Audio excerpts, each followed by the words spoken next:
family is tortured by an unknown assailant through the use of hexcraft.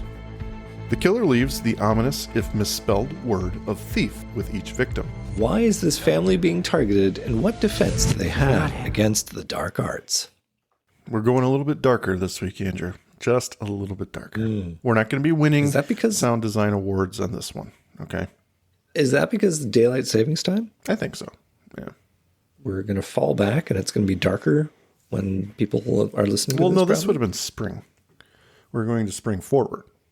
You mean in the show it would have been spring when they watched it? Well, I believe it was March. We're closing in on the second half of the season. So, actually, we're well into the second half of the season. So, we are well into. We're almost halfway. It's crazy. Yeah. So I think this was a March episode, if I'm not mistaken. But yeah, we're getting close to the spring forward, which I know is why everyone's here, Andrew. Let's talk about time. It's relevant. A brief history of X-Files time. Time is a construct invented by man. It doesn't actually exist. It's just something to keep our society moving. Enough of your shenanigans, sir. Let's get into it. Let's talk about the thief. Thief. The thievery. Thiefy. Thief. Theef, of course. Written by our dudes. Yeah, Gilligan's, Siobhan, and Spotnitz. Absolutely. So I did not detect. Oh, you will. The Gilnits. It is in there. Every episode. Is it in there? You're going to call it out when it happens? It out. You do have to kind of listen for it, but it is an... Sneak it in past me. Okay. It's pretty quick, but... directed by Kim Manners, though. So, I mean, it looks pretty damn good. Yeah.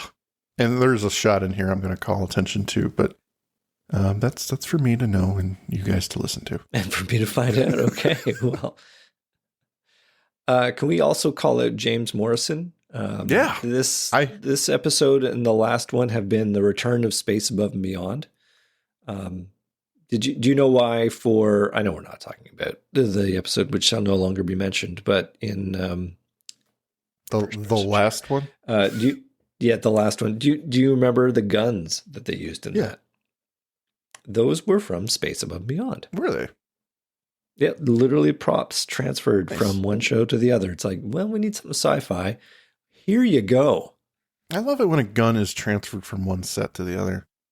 In Terminator 2, the minigun scene at Cyberdyne is actually the minigun from Predator. I love it. I can't imagine there are many of those, they probably Hollywood's armories. They probably have a small arsenal of actually usable guns like that, but maybe I'm wrong. You want the minigun. All right, well, we got a special on it. We've had it in... Not many people call for it. Well, what do you say we get into Thief here? Huh? Yeah. Yeah, there's a lot to get into. I'm ready to steal the show. Yeah, I have a feeling this one might be a little bit longer than last week's episode. It's entirely possible. Possible. It might go quicker. Maybe it's better. We don't know, ladies and gentlemen. Maybe it's one of those ones where we're done in 42 minutes because it's a bang. Well, I'll try. All right. It's nighttime. The Weeder family arrives to a veritable mansion in Marin County, California. Dr. Robert Weeder, the father, his wife and daughter, and his father-in-law. An establishing shot descends from their massive crystal chandelier in the foyer as they enter the home, joking and exhausted from a long award ceremony. Robert goes to set the door alarm as the family scatters to their corners of the house. His daughter hands off his trophy to him, while Irvin, the father-in-law, demands one last photo before they all turn in.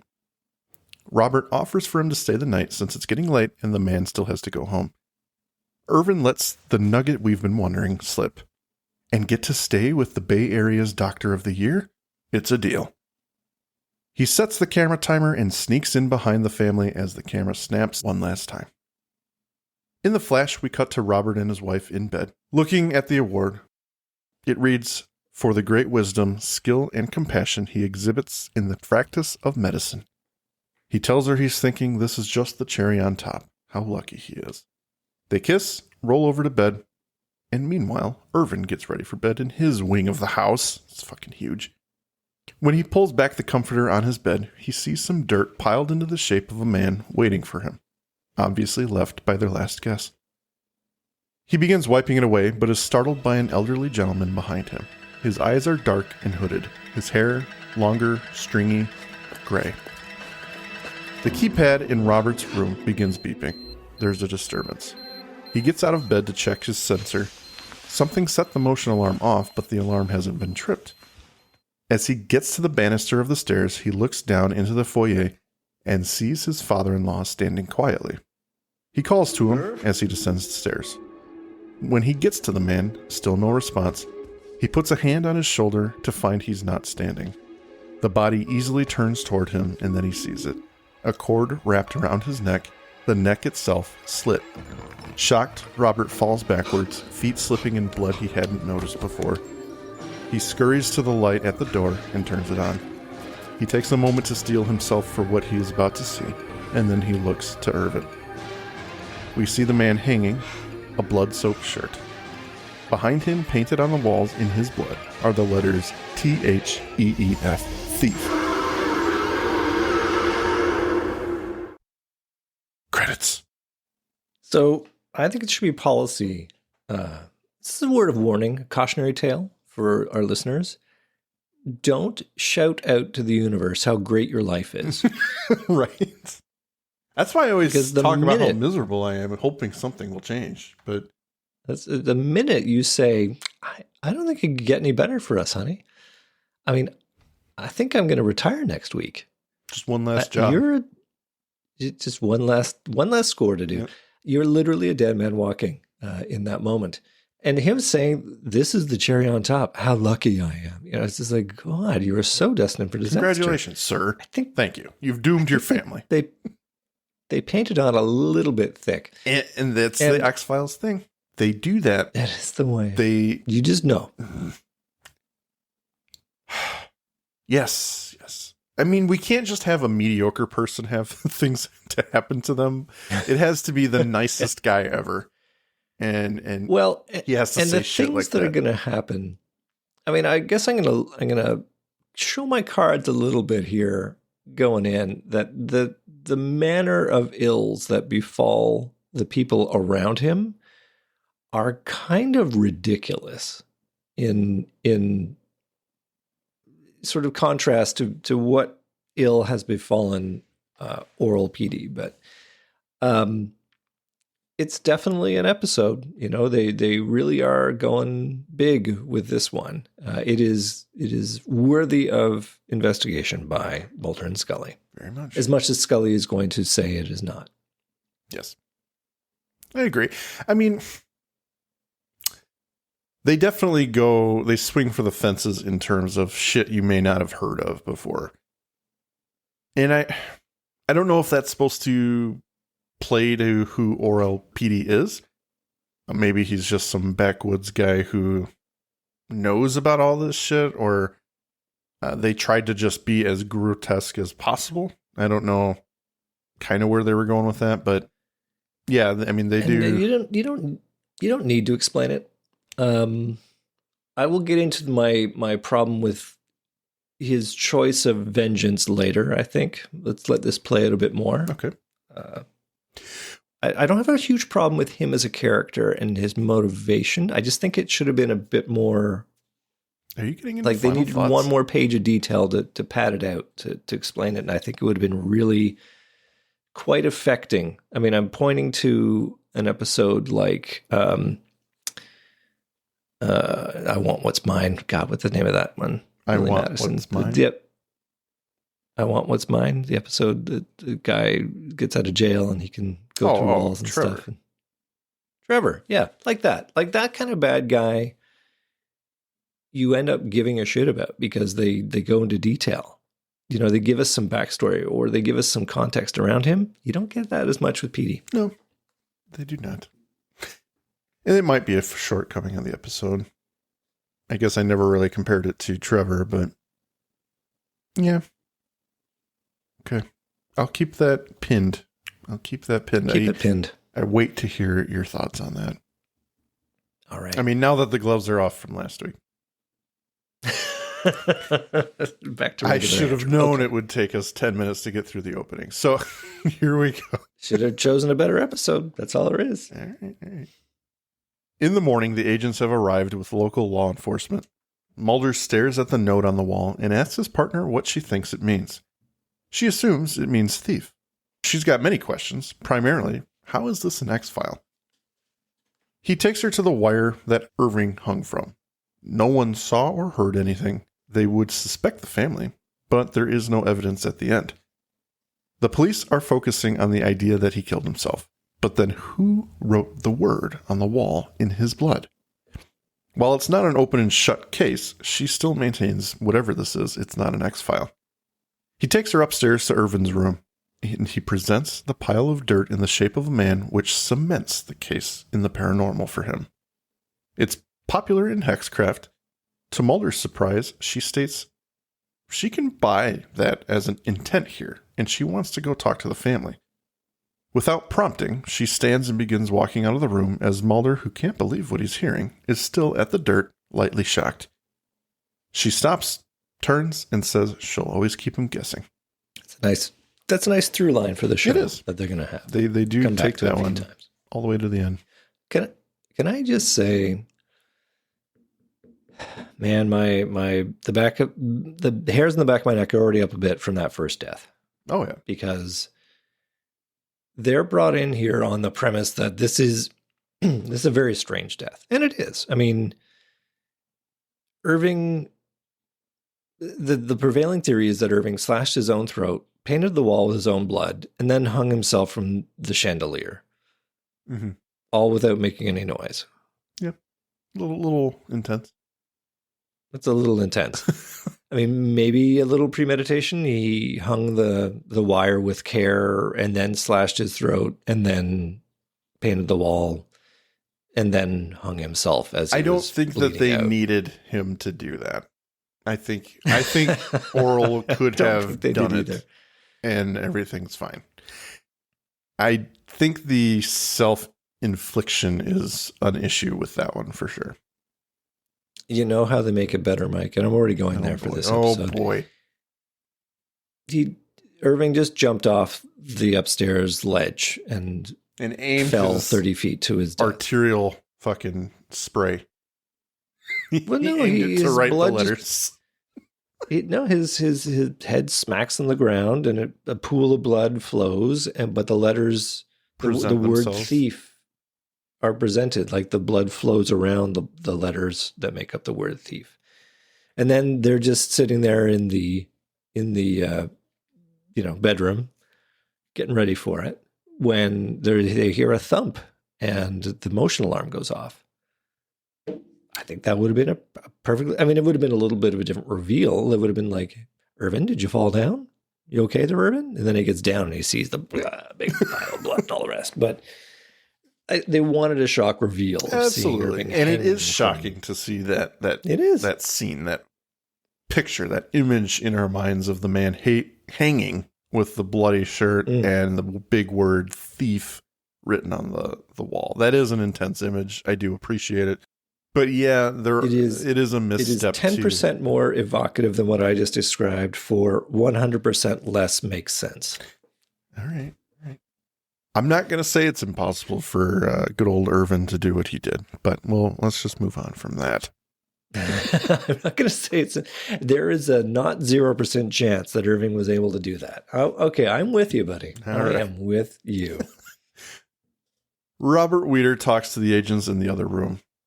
It was the best night of his life until his words trail off in emotion. Scully asks if he made any enemies. Any business dealings that may have gone bad.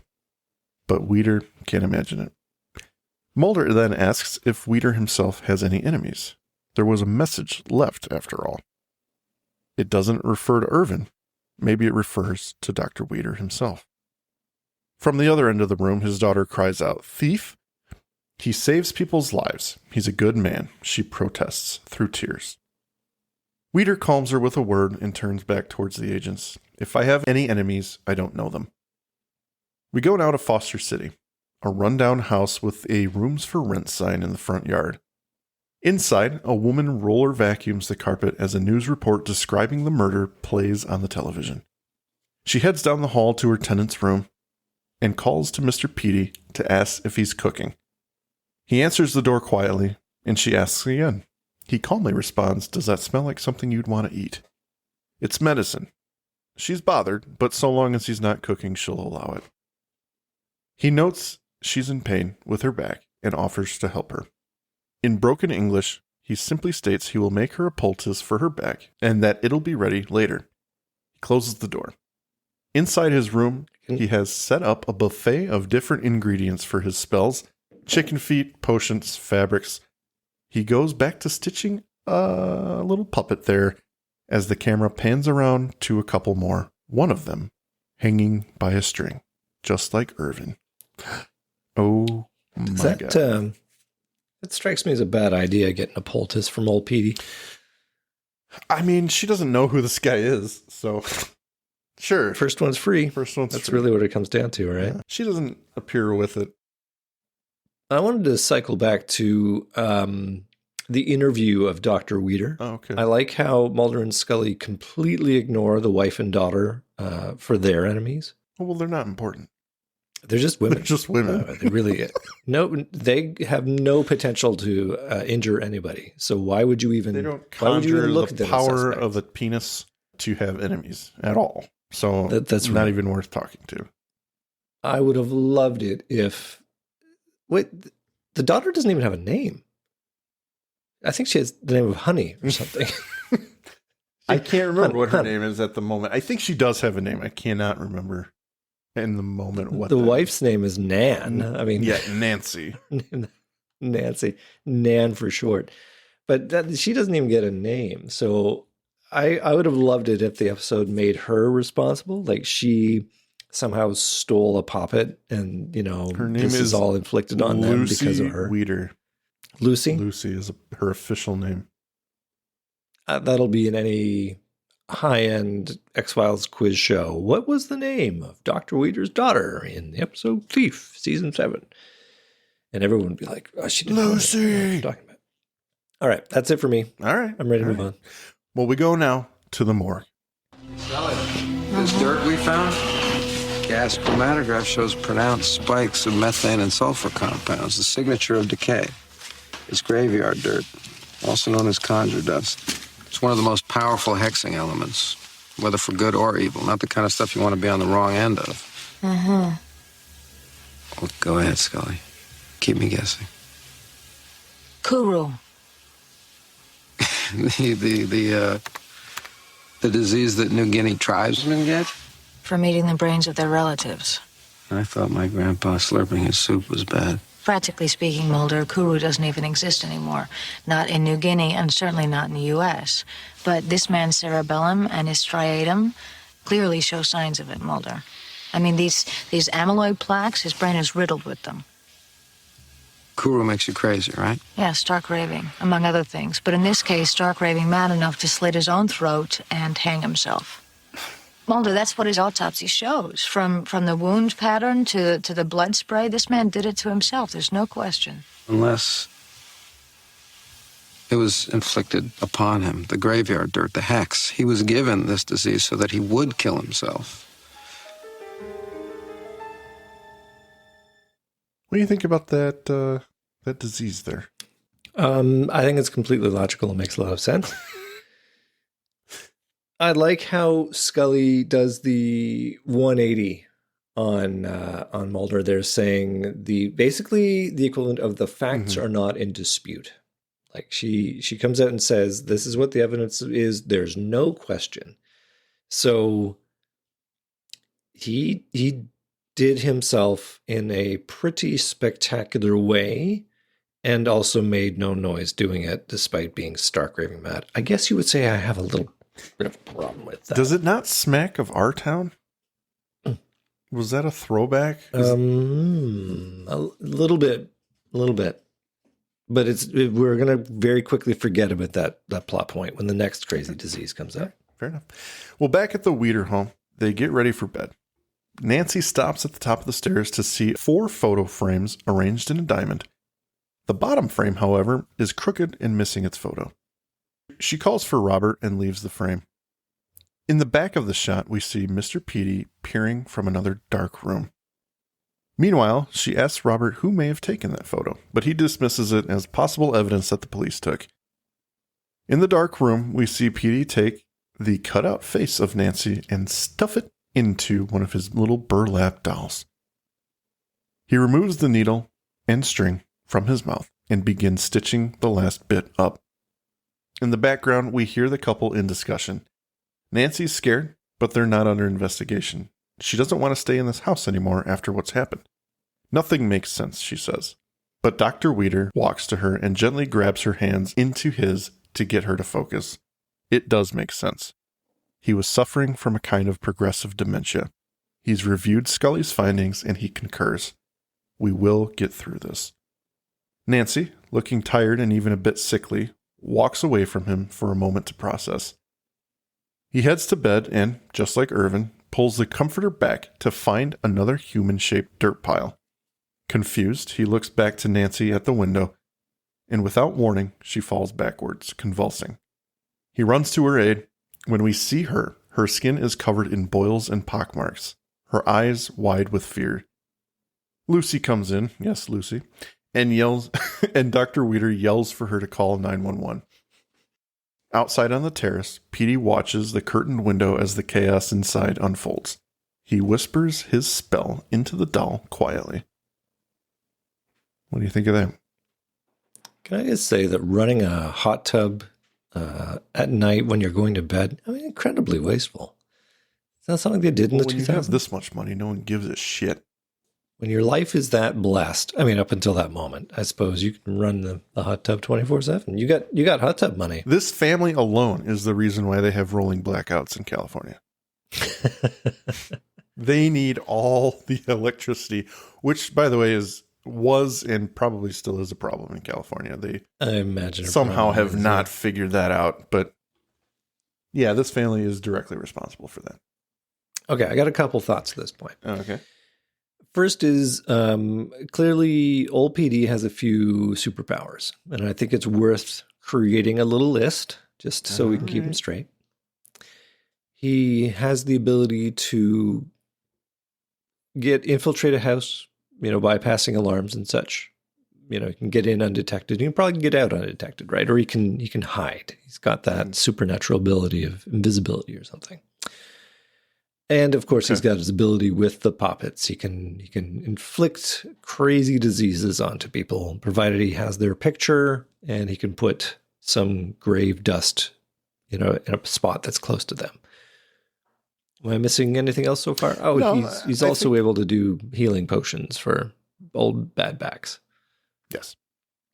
Although I would argue, now that I'm thinking about it, couldn't he just make a puppet of the landlord and just make her feel better? Why does he have to bother with medicine at all? Maybe the puppet only does ill. Yeah, that could be. You can't. I don't know the inner workings of hexcraft, so that could very well be the case. But poulticecraft, he's also good at. He can do something that'll fix you right up. Chicken feet. It's all you need. A blood red. I like that he's multi-talented. He's complicated. These are all tools of the hexcraft trade. Yeah. I am totally on side with Nan for selling the house and moving on. I mean, if your father, her father, slit his own throat and threw himself off a balcony or whatever, then yeah. No, that's the better version of the episode. Well, whatever. I think that she would have a pretty strong case for, honey, I've seen a great place over in Bellwood. We're moving there tomorrow. Or at least let's stay in a hotel. Let's get a hotel for the week. Hardwood. Yeah. But I can't imagine they're sleeping here the next night or whatever the fuck. Oh. And he's like, honey, we will get through this. We will get new hardwood. It's going to be fine. But you know what the explanation really is? They paid for the fucking mansion. They're going to use it. We just did the renos in we the are not bathroom. Only doing. No. I mean the production crew. Oh, yeah. They paid for the mansion. Location. Yeah. Well, we're not only doing the opening scene in the middle of. They're going to get a freaking cabinet in the middle of nowhere. They've got locations to spend. Oh, they do on this episode. Yeah. Well, at the hospital, Robert, in full doctor getup, looks at his wife who's stable in bed. Her skin is in even worse condition than before. The agents arrive to meet him and call him into the hall. They ask his diagnosis: diffuse cutaneous Leishmaniasis. Old world type, he says. A disease not only rare, Scully notes it's all but unheard of in San Francisco.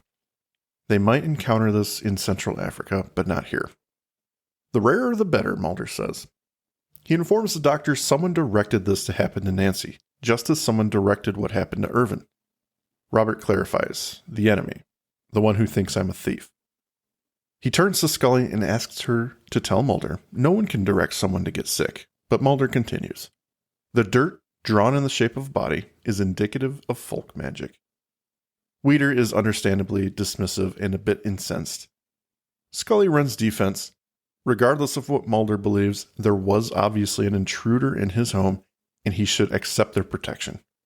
Robert wants to continue treating his wife, but Mulder reminds him if they don't find this person, treatments won't matter. And he gets even more bothered by that. With all the advancements in modern medicine, artificial heart, gene therapy, etc., all that aligned against a pile of magic dirt, and you're telling me I'll lose. He dismisses himself and leaves the agents. He will lose, Mulder says, unless we find a way to stop it. Do you like that little confrontation? Yeah, I do. I mean, it speaks to a well-developed character. I mean, he's very stock as characters go, right? Like he's a non-believer because he needs to be. He needs to have that resistance at first so that the episode can continue for sure. I mean, he can't be on board immediately. No, and we have his words to go on. What I would have loved would be like just some small bits of business to show us the kind of person he is, because the kind of person he obviously is someone who is so forceful in his view of how the world should be and how the world is. So his reluctance to accept that he is a victim here, or that they are under threat, or that science can't solve something, I buy it, but we only buy it because he says that the way he is. And there could have been something real simple, just a little thing like somebody gives him a cup of coffee and like he centers it on the coaster as opposed to it being off center on the coaster. Right. Something to show that he needs things to be the way they should be, the way that he views the world, that has to be right. I could appreciate that. That little touch just would explain so much and would explain why the hell they're not moving out of their house. Why is he not accepting protection? Why is he in charge of his wife's case? I cannot imagine a hospital which would think that's a good idea. Right. And that could speak to his character as well. Like, exactly. He refuses not to be in charge of this case. Yeah. He's always had control over his life, and he needs to know and be in the know as to everything pertaining to his life. So I could imagine him being bullheaded in that way. But yeah, we do need a little bit more sense of that. Right now, he's just your standard. I'm not going to believe because it's written that way. I'm not going to believe because I've been written that way. Well, he goes to study his wife's MRIs. He slips the first one into the wall's light board, and to his horror, his wife's scan has the word thief, much as it was written in his house, appearing beneath the image. He slips another image upwardly into the board, then another and another, each of them showing the scan with thief superimposed. A cackling from behind startles him. The truth always hurts, don't it? Robert asks who the man is, but he doesn't respond. He quickly puts it together, though. Is this you? Pointing an accusing finger at the images. He asks what the man wants, but Petey, still not formally introduced, tells him not to fret about the details. He's getting his nickel's worth, and the doctor is doing a fine job so far. Weeder demands to know what this is all about, and taking a turn, the uneducated man simply replies, Lynette Petey, and through gritted teeth tells the doctor not to say he doesn't recollect her. No. Robert tries to reason with his accuser. If I've upset you in some way, there's no reason to intimidate me if I don't know what I've done to offend you. What makes me a thief? You be a smart man, he says. I figure you ponder it a while, it gonna come to you. With that, Petey leaves the room and does the most impossible of hallway vanish. Yeah. It is quick. It is something the X-Files loves to do. They do. I'm not going to count that as a power because everyone fucking does it in this show. So I think that he's just hiding behind like an EKG machine. he's that's right there. That little He's just machine like, right next to the "You're not doorway. gonna see me, I'm over here. Yeah. Just stay still, don't breathe. I don't understand why Dr. Weeder doesn't go whole hog on old PD at this point. Because, like, you got to imagine, you know that this is a guy who has revealed himself to be your enemy. And he has killed your father-in-law. He has grievously injured your wife. So he is remarkably civil in this moment. Again, another character note that he is explaining to us through his words rather than his actions. Mm-hmm. He very much pacifist, I guess. I like to think, and I'm behind you pretty much 100% in that summation of what should be happening.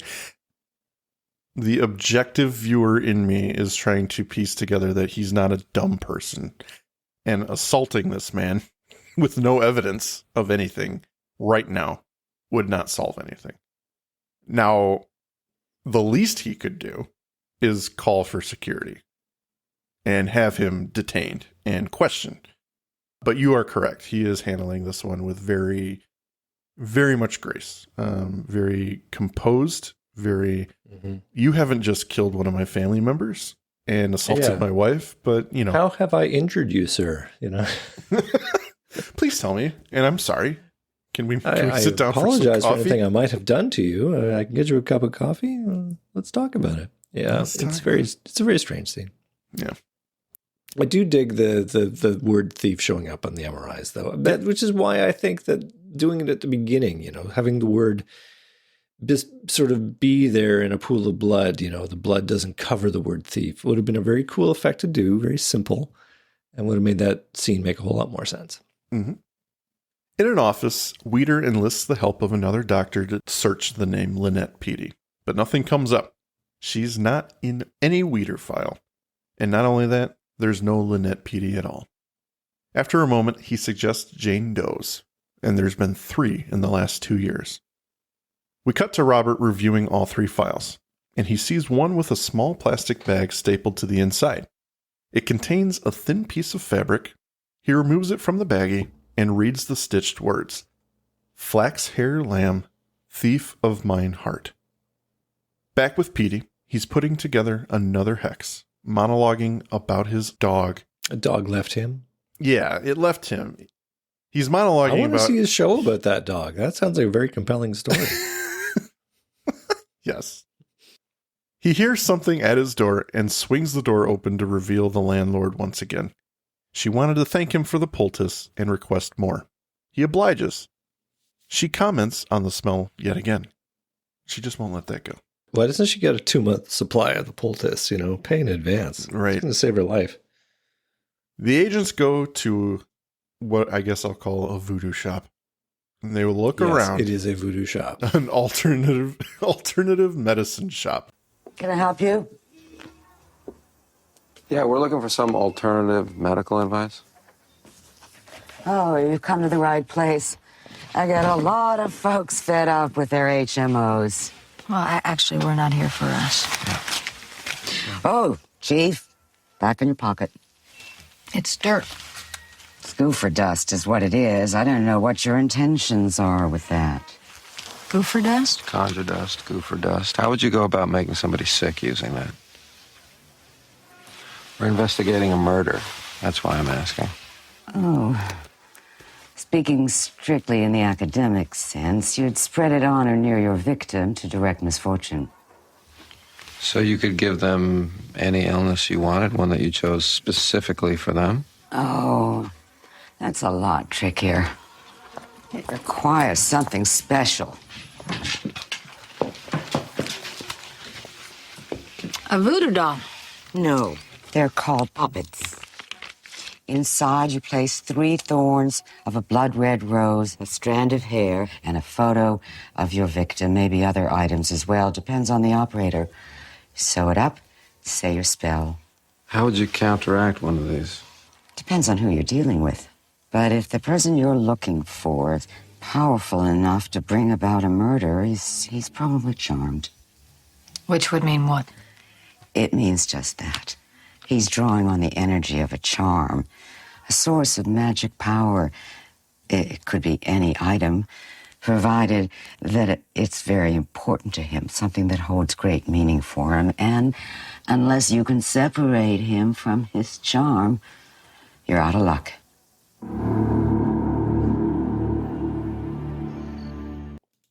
I just gotta say I love that scene. It's a great scene. Great scene. I like the woman. I believe every second of it. I think she actually does this in real life. 50-year-old smoker, I would imagine, every day for 50 years. I like that voice.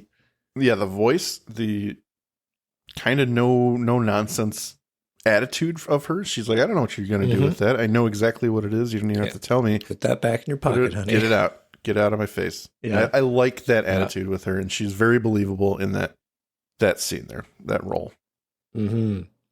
But so much information is deposited in that scene. She's cooperative, which is great, but like we now know everything we need to know about old Petey and how he works there. And there's a bit of a double reference when she says he's charmed, because I think Billy Drago, the actor who plays Petey, was in a show called Charmed. Was he? Yeah, nice. He was. Nice. But yeah, I think the exposition dump there is perhaps not necessary, but at the same time, I don't think it was egregious. I think it is a good bit of information, and you're right. We learn everything we need to learn. We are at the halfway point of the episode, so it's okay for me. I didn't view it as let's sum up the whole show in 10 minutes or 2 minutes of dialogue like they've done before, but this one, I think my only problem might be Mulder already knows all this. So why are we going here? maybe for Scully. Maybe. I don't know that I believe not the vibe that I get Mulder from Mulder knows all of it. He does know stuff, and he knows stuff about this, but maybe he doesn't know the ins and outs of the charming aspect. He doesn't. Yeah, you know what he gets out of that is he didn't understand the item of significance, which is making Petey charmed. Mm-hmm. I think that is the missing piece. He knew about the dust, he knew about the poppet, but he didn't understand how he was able to be so powerful and inflict this condition on somebody else. So I think that is the purpose of this scene, is to get them to know about Lynette's body, ultimately.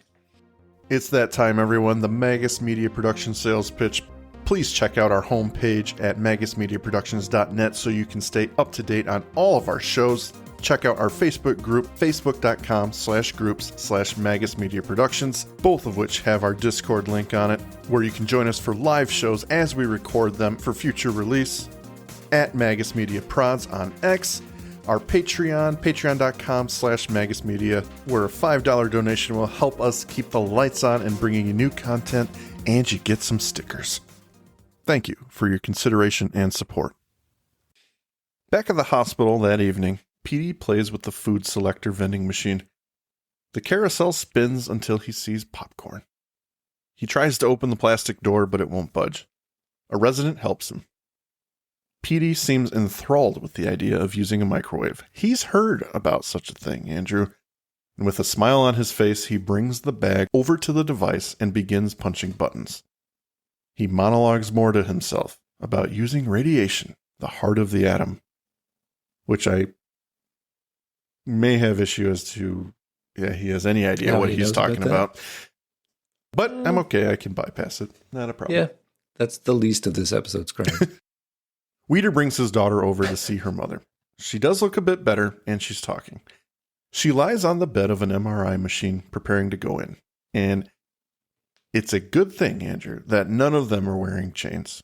Have to say at this moment, it is probably extremely unprofessional for him to bring anyone in here at all. I know he's a doctor. I know he's in charge here. But you don't go in there in civvy clothes. That's just my... I don't know if you heard about the guy recently sucked into an MRI machine because he had a necklace on. Did you hear that? I did hear that. That is a thing. It killed him. I would not suspect the hospital would be okay with the daughter going in to say hi for a little bit. I just don't believe it. I would. Okay, this is not the show that talks about how an MRI works I know. and the safety protocols in doing MRI. These machines are But already scary enough.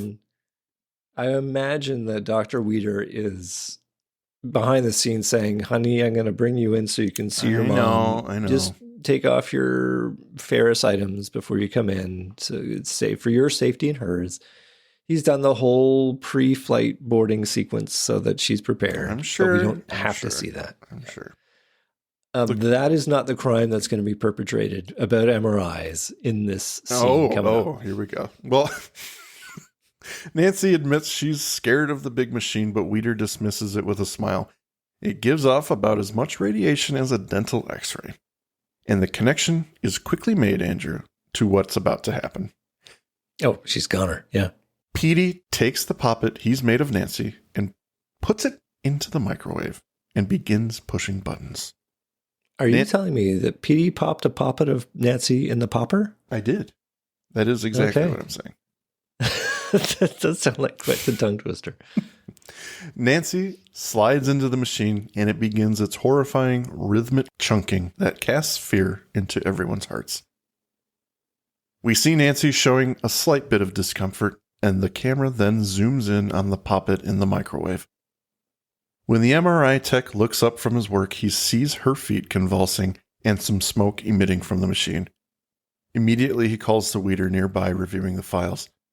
Weeder, throwing everything he knows out the window, rushes to enter the room while telling him to switch the machine off. It was not off when he opened that door. I'm just going to stand on that. He rushes in to rescue his wife, but she's hot to the touch. Quickly, he grabs her ankle and slides her out.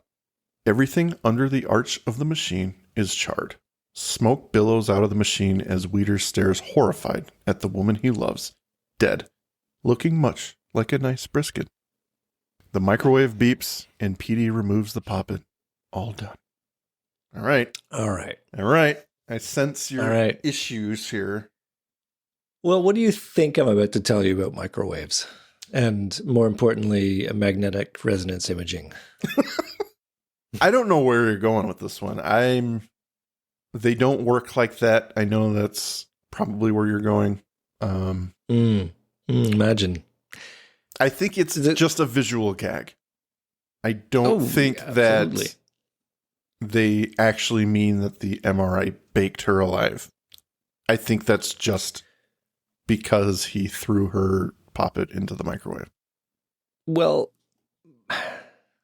so if there is a superpower here on Petey's part, it in this case is about his ability to transfer on scale the energy that's being put into the poppet and transferring it towards Nan Weeder, who is in the MRI.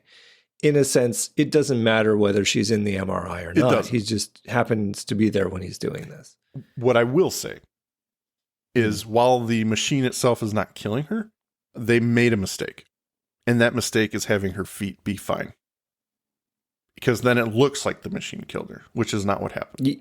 Yes, exactly. That is where this gag falls down. Mm-hmm. Because I dove a little bit into kind of how MRIs work and the energy output, and it does have energy, but it's spread over such a wide area. It does about 0.2 kilowatts for a millisecond of per chunk is how much energy it's being sent out, and it's being sent out over 20 square feet of volume.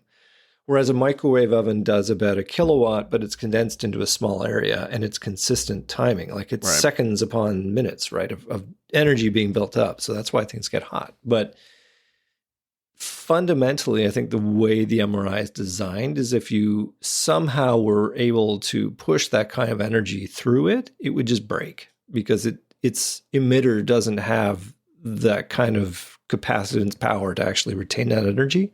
Yeah.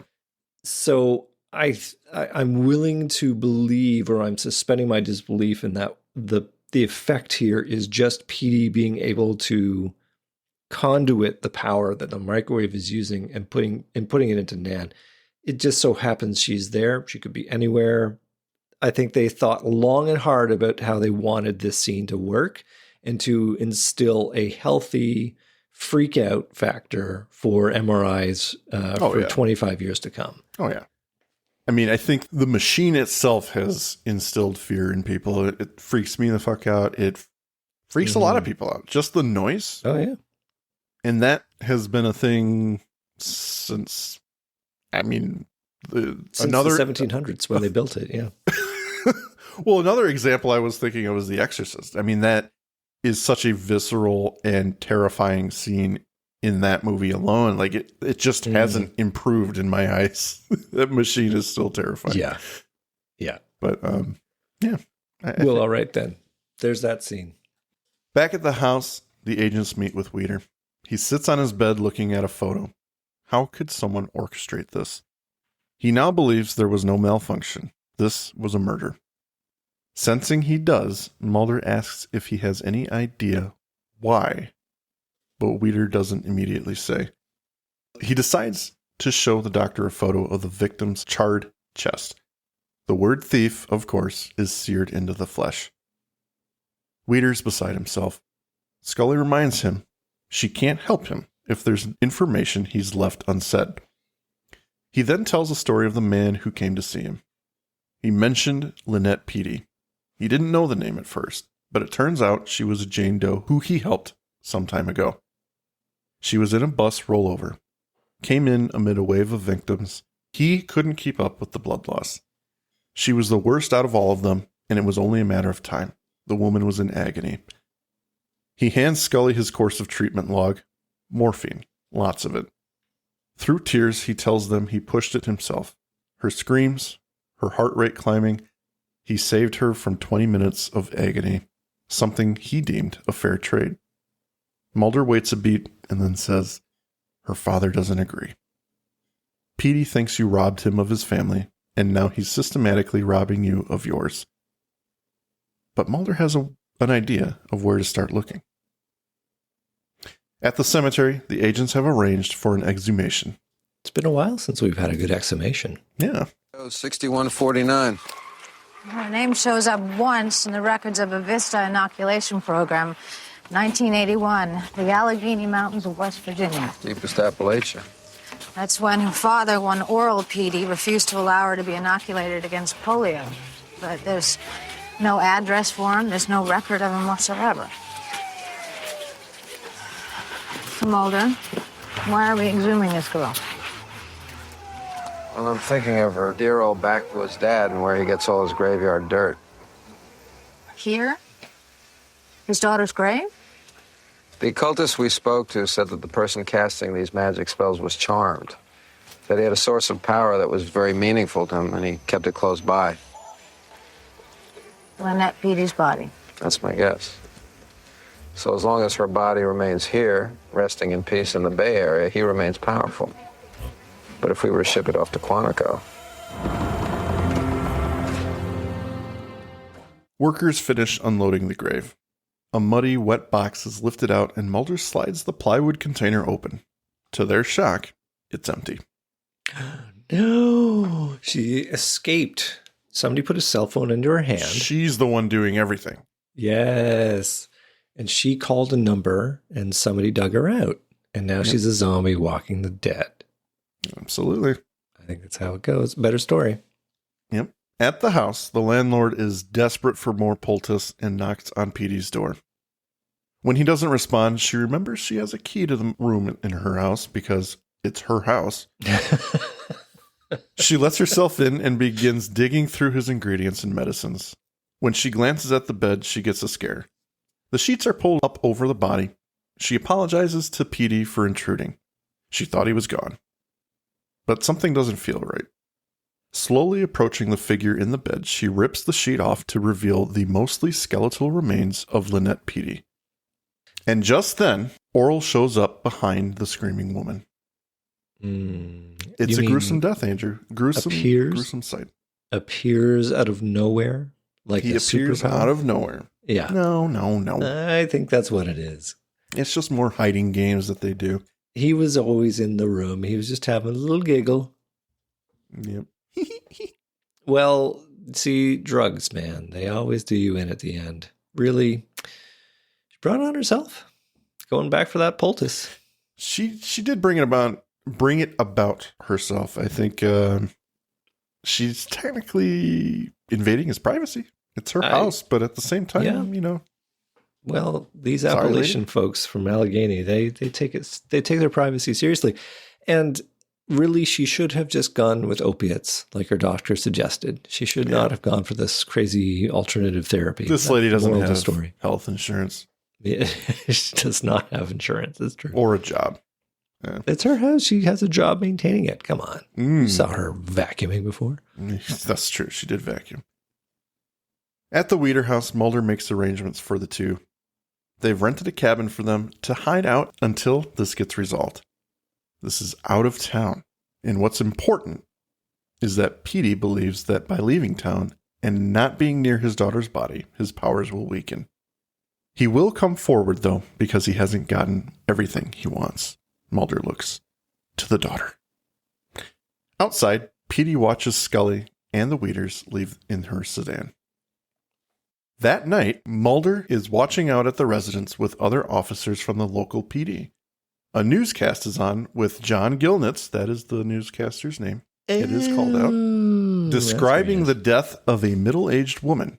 She's contracted a bizarre illness, Group A streptococcus, a flesh-eating disease.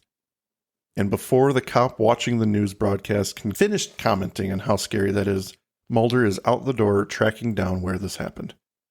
We cut to him kicking in the door to the house, gun drawn, flashlight in hand underneath.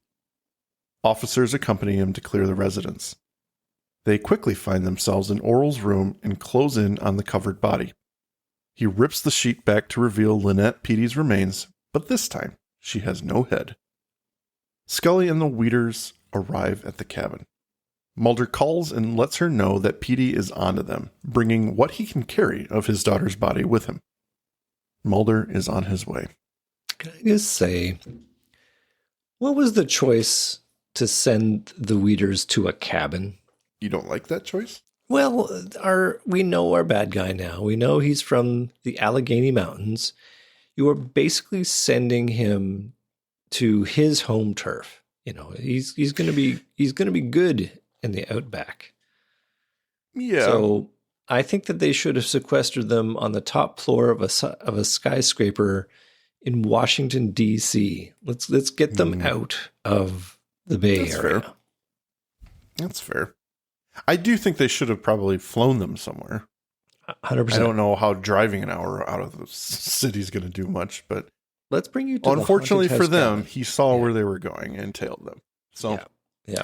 outside the cabin, Oral gazes at the cabin from a distance. His daughter's head in the box, which has to be a reference to Seven. It has to be, yeah. Here is the unusually clever scene I was talking about. We get a wide shot of the cabin that quickly pushes into Scully's sedan through the passenger window and to the driver's side window where Oral shows up. And I don't know if you noticed that, but it's pretty cool. Yeah, they must have had it on a long jib that they were able to like swing through the open passenger window.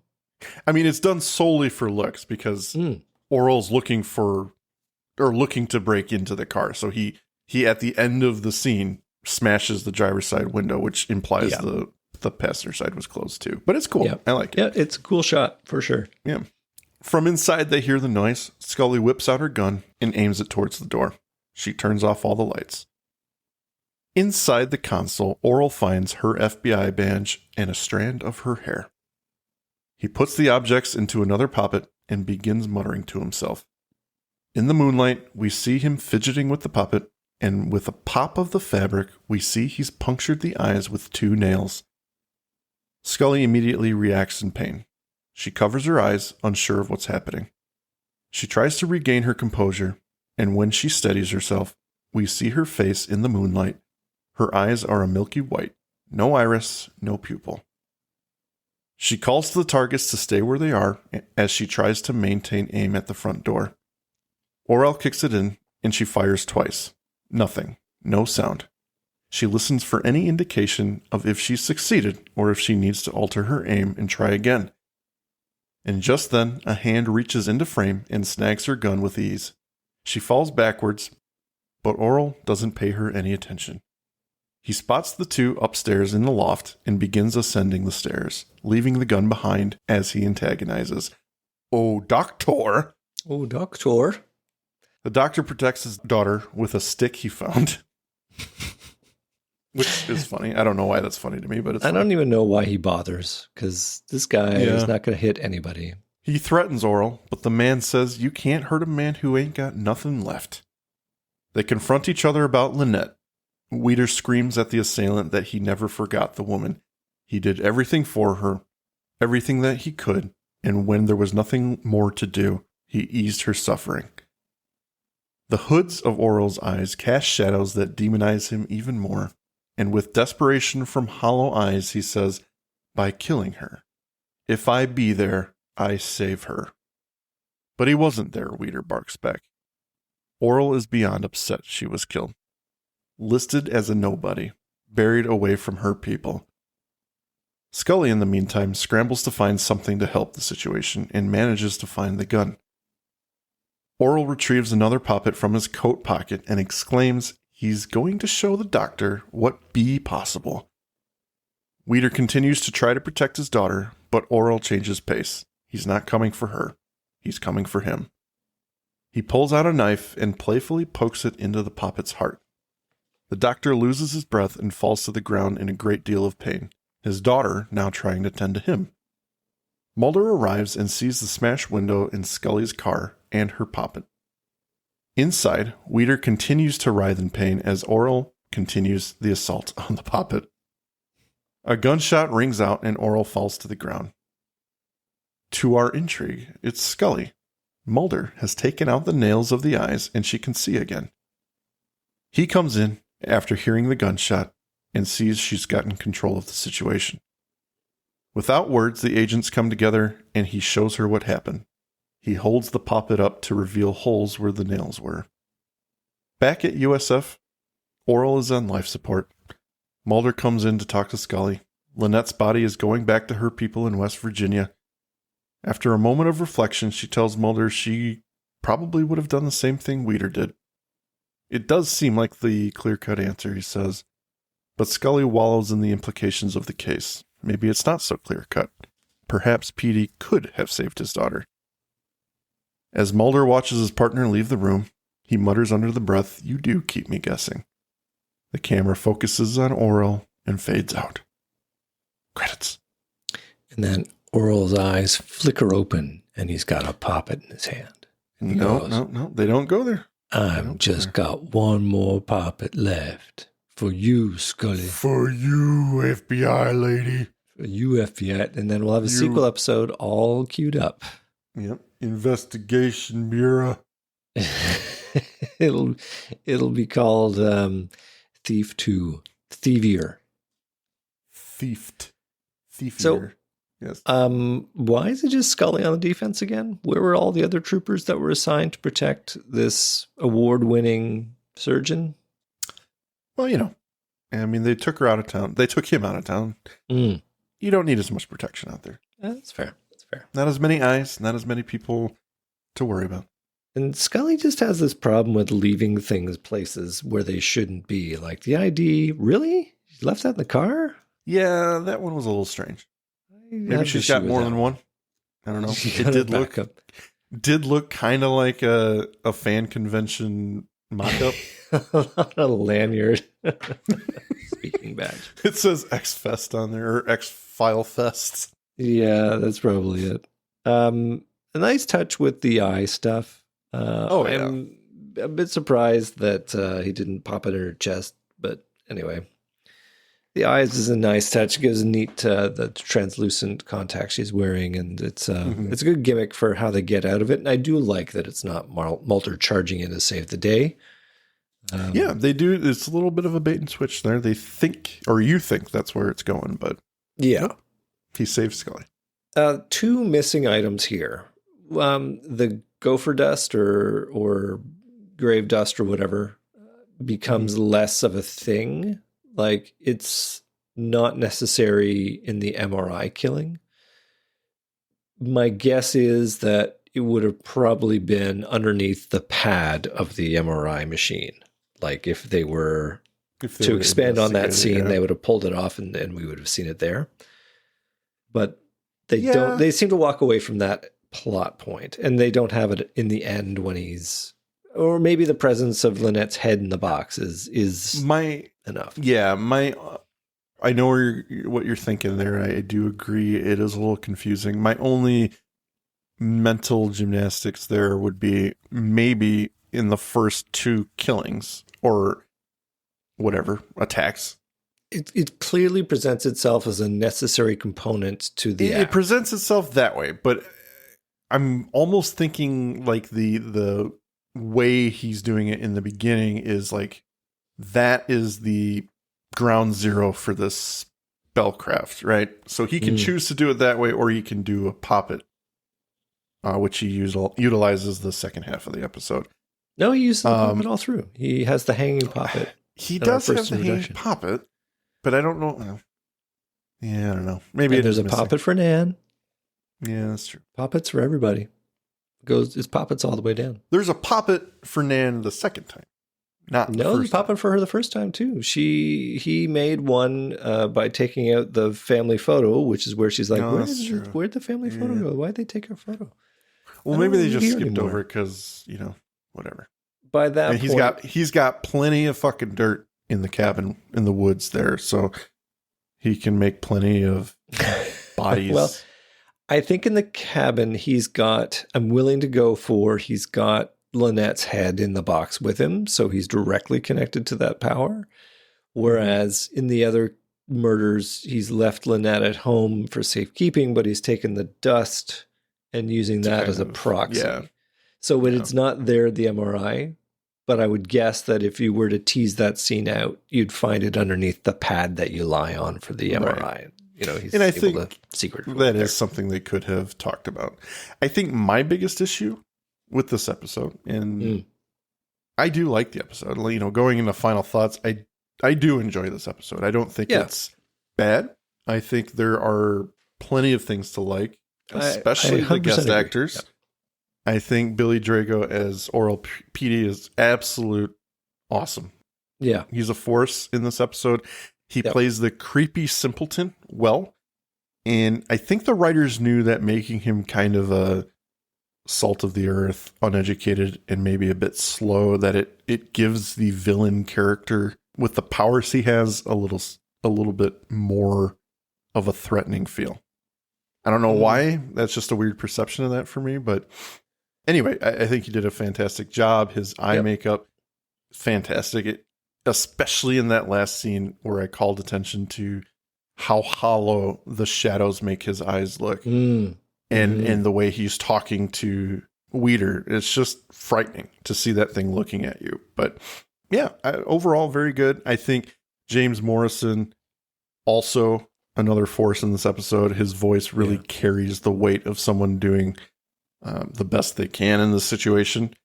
I think he was just the right amount of skeptical, and by the end kind of comes on board with the reality of his predicament. So, I think they needed about 10 more minutes of episode, just a little bit more runway to tease out a few things.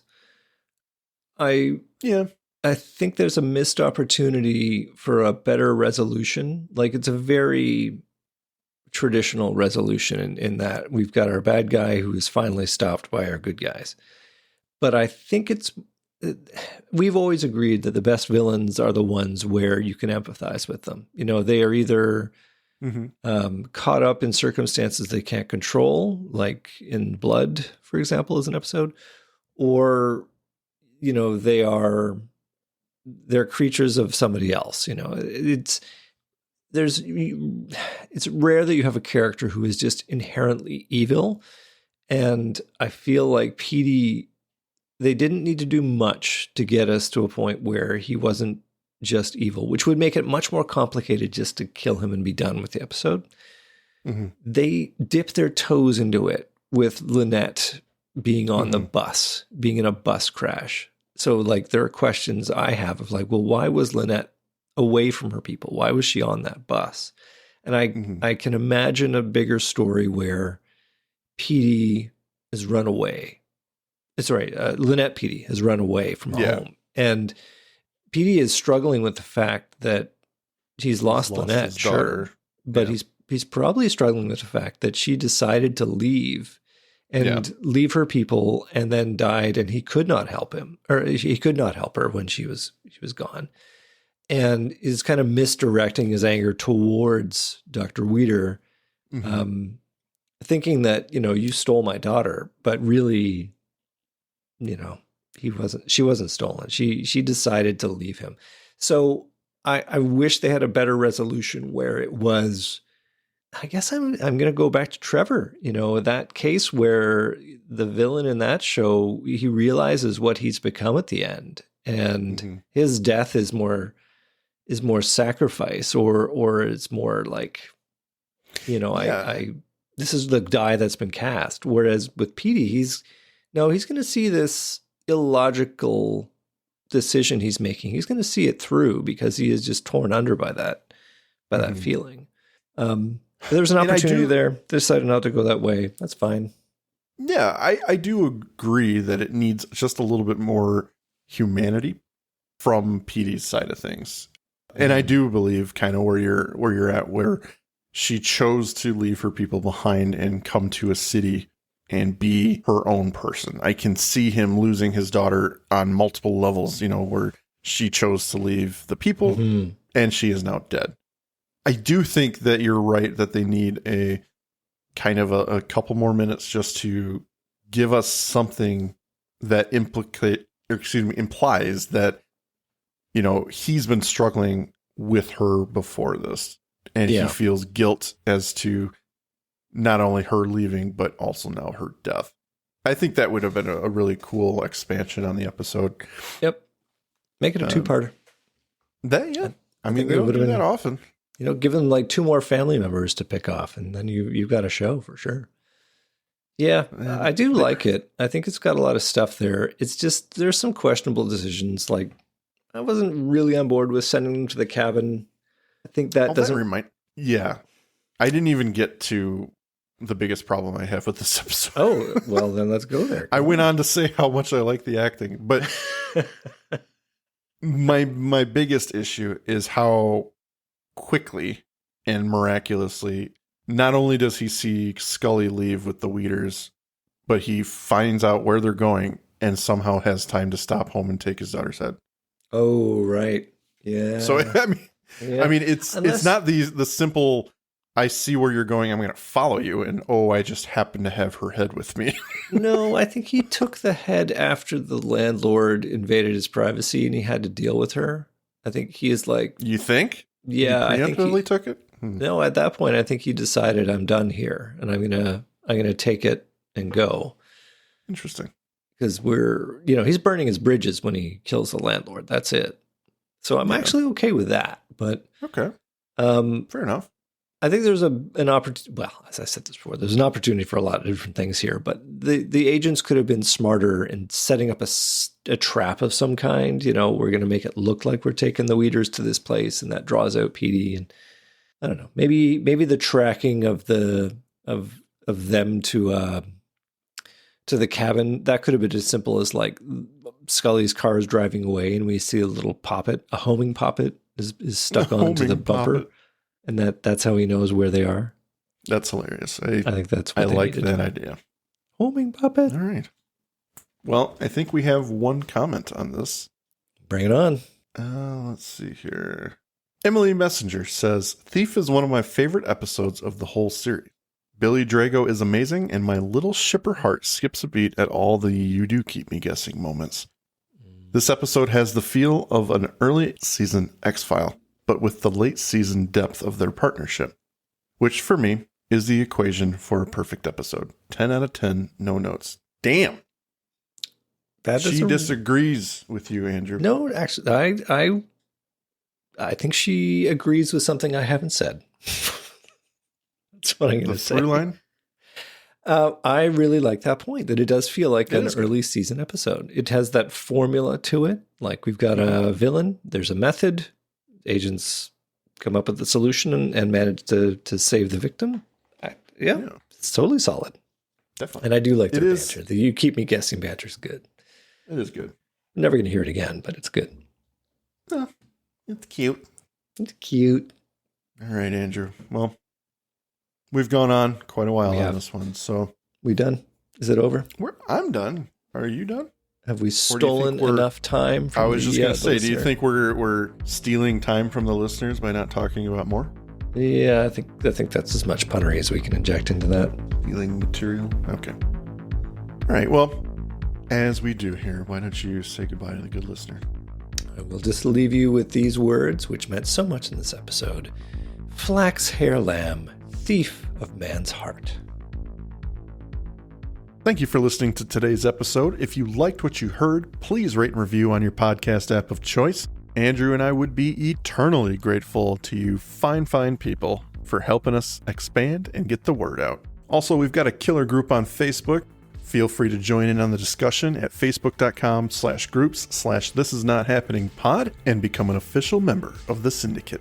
We do polls and we have questions for every episode to give you guys the opportunity to chime in and possibly let your voice be heard on our recordings. And please join us on our new Twitter at tinhxfilespod, no dash, to stay up to date on everything, moment to moment. Thank you, and remember, don't stop swimming.